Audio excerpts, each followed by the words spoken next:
දවසින් දවස ගෙවිලා ගිහින් කාලය අපිව අලුත් අවුරුද්දකට අරගෙන ගියත් හිතේ ගැඹුරුම තැනක මුල්ලැදපු ඒ සුන්දර අතීතය කවදාවත් අමතක වෙන්නේ නැහැ. කවදාවත් වෙනස් වෙන්නේ නැහැ.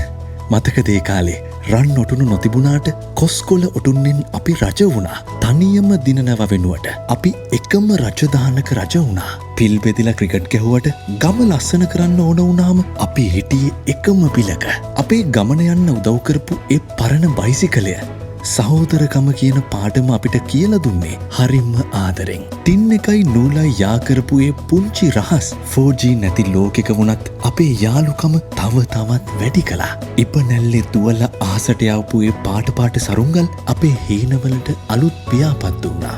මහ වැස්සේ ගිලෙන්න නොදී බේරගත්ත කඩදාසි බෝට්ටු ජීවිතේ අභියෝගවලට කොහොමද මුහුණ දෙන්න කියලා අපිට පොඩි කාලේ ඉඳන්ම කියලා දුන්නා.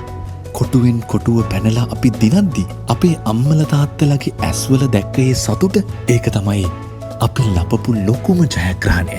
මතක පරණ වෙන්න පුළුවන් ඒත් ඒ මතක එක්ක බැඳුණු ආදරය සදාකාලිකයි. ඒ අතීතයේ සොඳුරු බව අනාගතයේ අභිමානය එක්ක මුසු කරන්නට සුමති හෝල්ඩිංස් අපි සූදානම්.